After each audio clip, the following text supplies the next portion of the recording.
Across America, we are at work building safer, modern transportation systems to connect people to where they need to get, safely and comfortably, in ways that save them time and money. And that's what we're here today to talk about.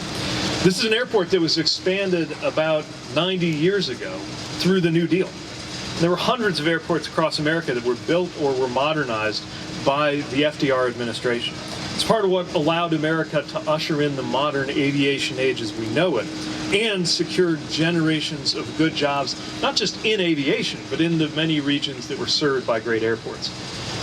But today, when you look at global rankings of great airports, not a single airport in the United States ranks among the world's top 25. And we feel those shortcomings too often flying through terminals that need a lot of work. And now we are in a position to fix that. I'm delighted to celebrate today the award of $8.6 million to the Gerald Ford International Airport, and I want to congratulate everyone whose hard work made that happen.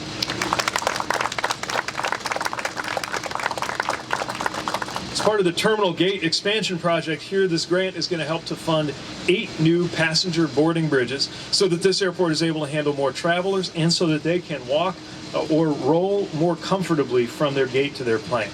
It's going to make traveling better. It's going to allow Grand Rapids to accommodate that increasing passenger growth and support the economic opportunity that is emerging across West Michigan.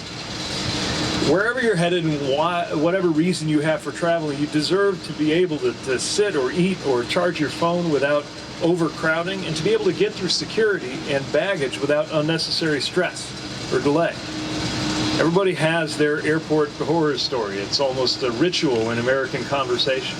But we're making sure that people are going to be proud of their airport experiences across America and support the good work that is already happening in communities like Grand Rapids. I'll tell you, this was a very, very competitive program.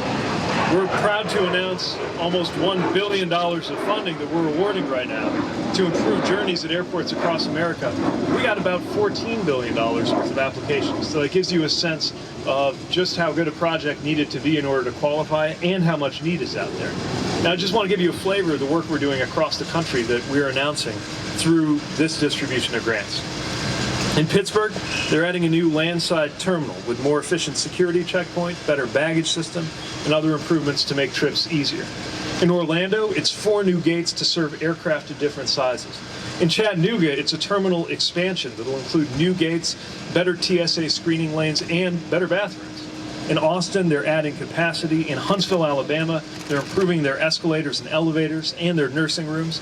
In Dexter Regional Airport in Maine, example of a rural region that many Americans might not be familiar with, but where the airport's absolutely vital, they're replacing a 50-year-old terminal with a new modern one 4 times larger.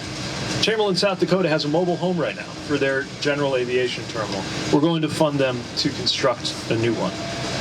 85 rounds of improvements around the country are being funded just with this program alone, just this year alone. And we got a lot more where that came from. And the investment couldn't come at a more urgent time because as we're emerging from the most recent stages of the pandemic, people are returning to the air to see their loved ones, and that's great news. We're delighted to see more passengers than we have had in a long time choosing America's air aviation system, but we're also seeing how airlines have struggled to meet that demand. So in the immediate term, we've been engaging airlines to address these disruptions, ready to collaborate with them when they are prepared to do the right thing, and also ready to hold them accountable to support the traveling public. For the long term, we've got to modernize the infrastructure itself and make sure our airports are ready, not just to get through the summer travel season, but for the decades ahead. All of this is a reality thanks to President Biden's Bipartisan Infrastructure Law. We saw so many seasons when Infrastructure Week was promised, came and went without result, until it became a Washington punchline. But this president and Congress finally delivered, which is why we're able to now administer the biggest investment of its kind in the better part of our century. The Biden-Harris administration has already announced about $3 billion headed to Michigan to improve a range of transportation and infrastructure assets, including, as the governor always says, fixing the damn roads. And we are just getting started. In Alpena, where one of the largest employers is a local cement plant, We recently awarded funding to modernize the port so they can bring in larger ships. On the rail side, we've awarded 2 projects in Michigan that are building new miles of track and replacing critical infrastructure so that business in West and Southwest Michigan can have efficient, reliable freight service to get their goods to market. Of course, ultimately, what we're doing is not just building infrastructure, we're building better futures, and we're building careers. We're especially proud about the job opportunities that are going to come and are going to be supported through this infrastructure work.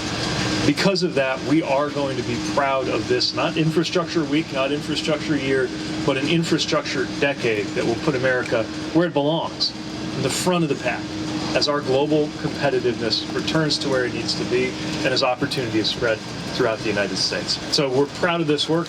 We're just getting started, and I can't wait to see the results over time. Thanks again for having us over.